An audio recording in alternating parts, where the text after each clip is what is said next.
USA Monde. Good morning, my beautiful people. Welcome back to Sunday Talk episode number 48. As always, I'm going to go over some of the questions today. Today is a Sunday, beautiful Sunday. I hope your day is going well. You start your day well. I hope you and your family are safe out there. Without wasting time here, let's get started, okay? So the first question today is going to come from Mirna Bruno. Here is her question.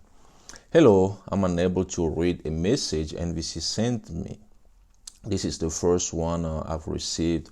When I click on the message, the text does not appear. I try opening the message using various browsers and in different computers, but nothing has worked. I've waited for more than 5 minutes for the text to show up, but nothing appears. I do not know what the problem is. Help. Well, thanks for the question. Actually, a lot of people I know, some of you guys experience the same problem. Sometimes when NVC National Visa Center send you email and you're trying to open it, you open it, but it doesn't open. The text doesn't appear. You only see blank. So how you fix that? Sometimes you have to try a different browser, like she did, and it will work. But sometimes it doesn't work. You have to wait, maybe shut your computer down and reopen it, and it will work on then. But some people try different browser, but they never try Opera, which is Apple browser. Sometimes Apple browser will work.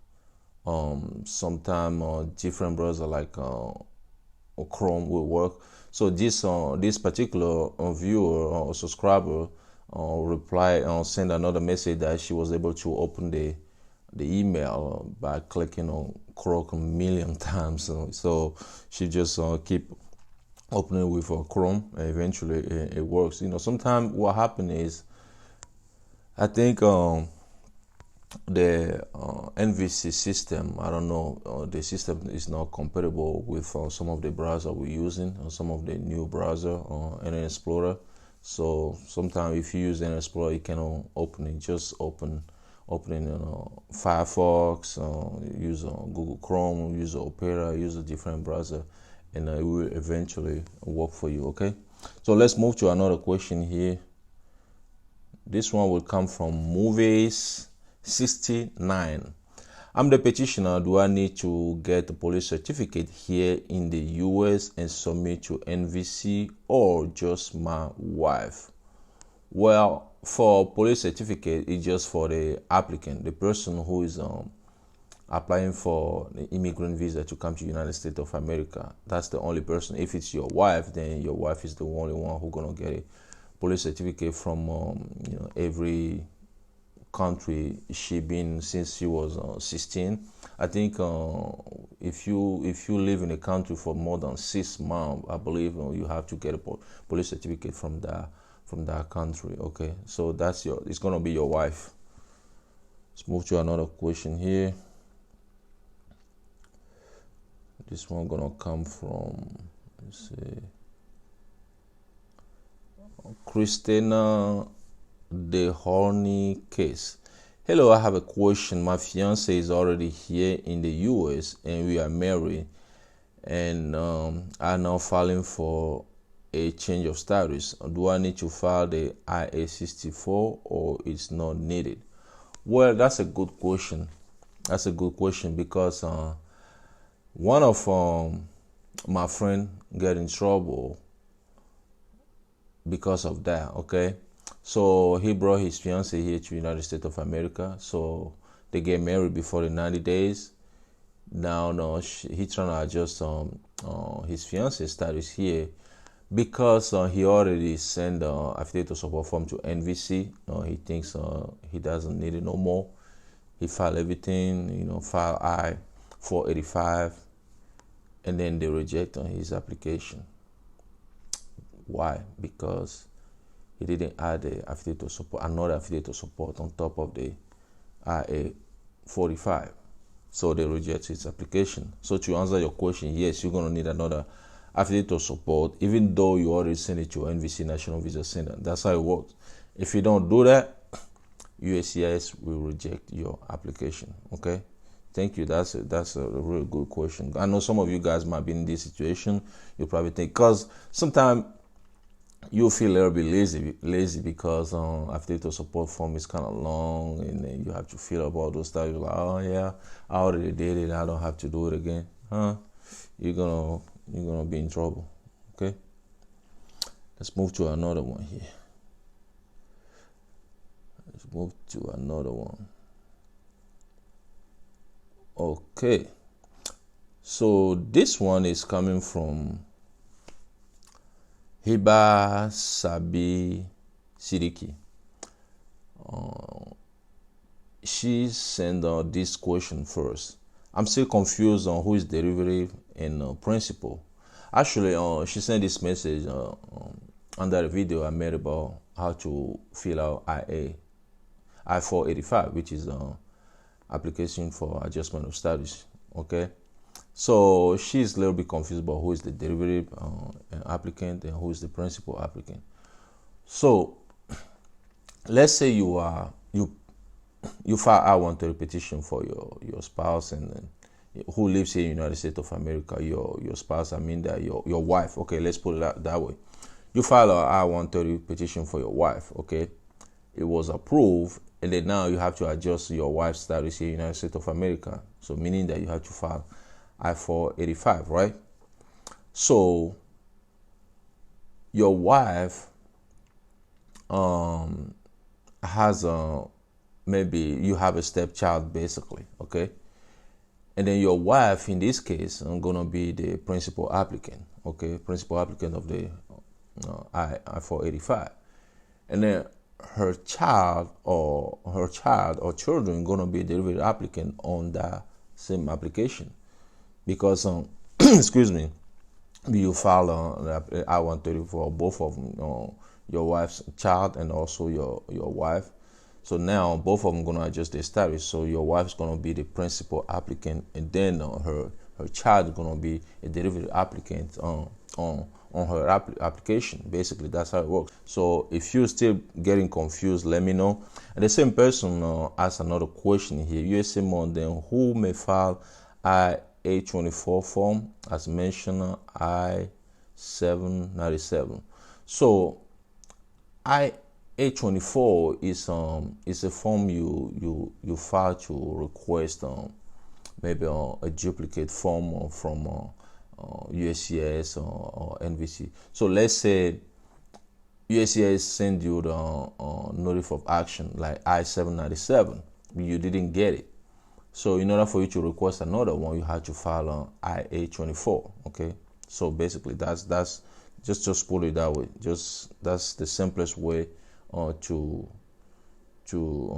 explain why I-824 is. Okay, so if you are in that situation, you're trying to get another duplicate form, just file on I-824 and then send it to USCIS, and they will send you the form, whatever form it is you're trying to get. Okay, now let's move to another question.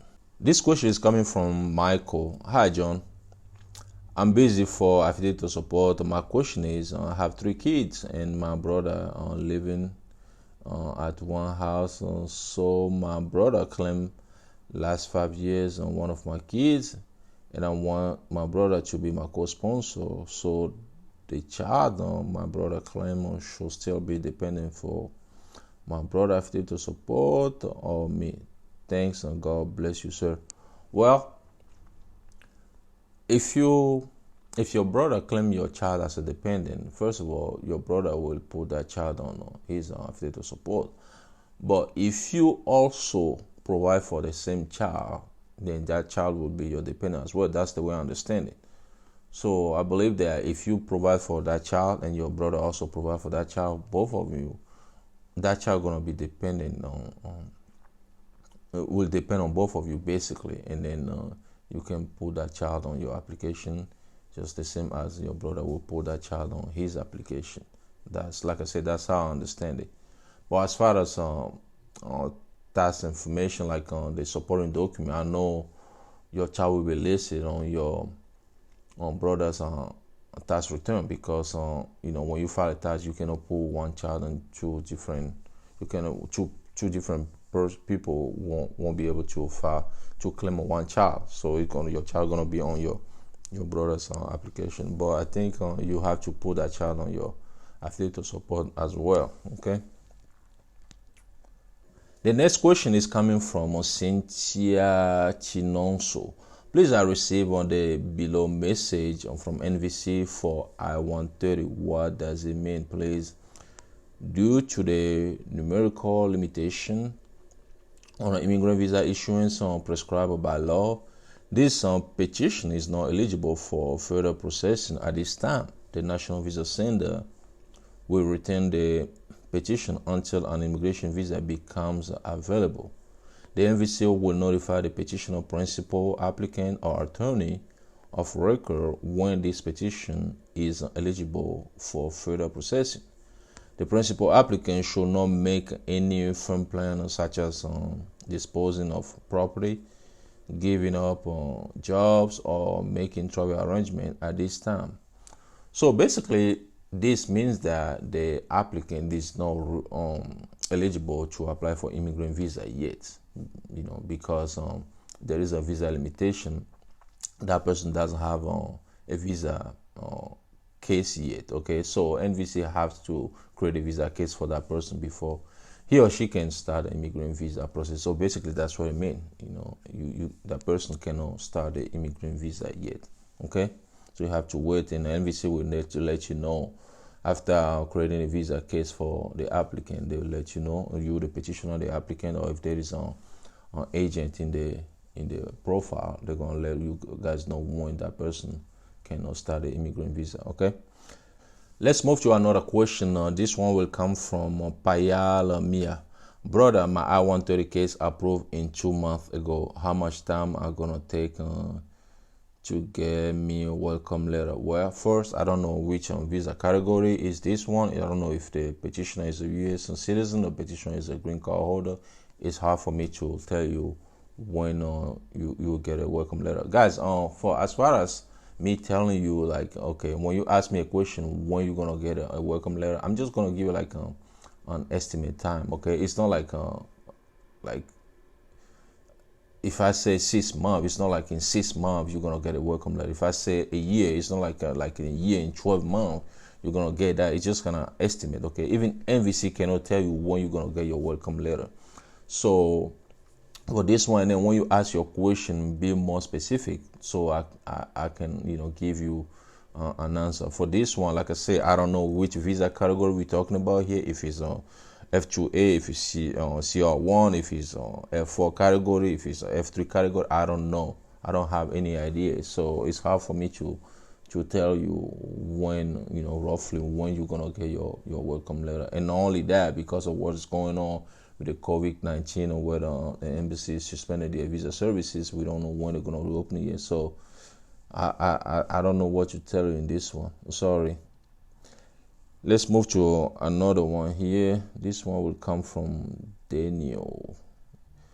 Daniel Adom asked this question. In my case, I upload and no error comes, but when I want to click on submit, I click and I won't submit. Thank you. Well, sometimes you have a problem to click the submit button because you are not selecting the right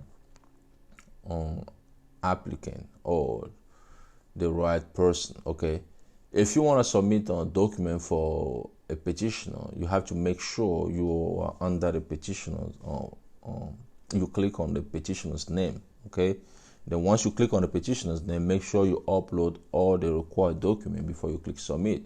If you don't upload all the required document, the submit button won't work. If we talk about the applicant, you have to make sure you click on the applicant's name and then submit all the required document before you can click the submit button. If you don't upload all those required documents, the submit button won't work. Okay, so make sure you do all that. If you upload everything and you're trying to click the submit button, it's not working, you can log out and log back in and try it again. Or you can shut your computer down, restart it, and do it again, or you can try another browser and try it again. Okay, it will work on one of if you try one of those things, it will work. Okay, and then let's move to another question. This one not gonna come from Pragai Parajul. Hello, my case was sent to the Department of State on May 18. How long do I need to wait for a welcome letter? Thank you. Same thing here. It's hard for me to tell you when you're gonna get a welcome letter if I don't know which visa, the visa category we're talking about here. If I don't know the visa category, if I don't know if the petitioner is a green card holder or U.S. citizen, it's hard for me to tell you guys. It's very hard for me to tell you. Let's move to the last question of today's video, which is going to come from Zen Iqbal. If the petitioner is a U.S. citizen, then a DS-5540 required for her spouse, and who filed a DS-5540 spouse or petitioner.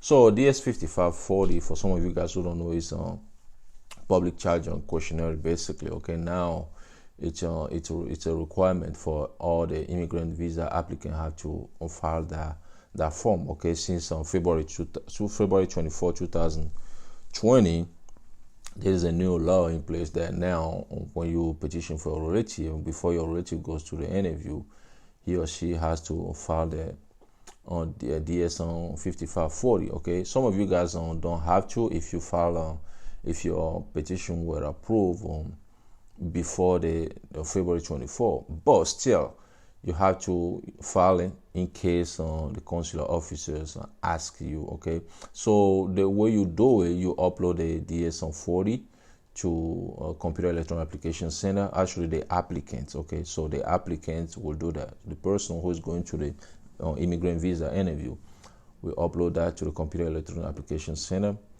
Take a copy of that DS 5540 to the interview, as well as all the supporting document. Okay, that's how it works. So to answer your question, yes, the applicant is the one who's gonna file the DS 5540, not you, the petitioner. Okay, you might help the applicant to do that, but it's not you. The applicant is the one who's information the one who's gonna provide his or her information on that form. Okay, so guys, like I said, that was the last question of today's video. I hope you like the video. If you like it, you know what you do, just click the like button, and some of you guys, to help you guys here, you can click on the bell, and every time I drop a new video, you can be notified. And once again, thanks for watching. You have a great day. Whatever you do today, do it peacefully. Be safe out there, and I'll talk to you guys on next Sunday. USA Monde.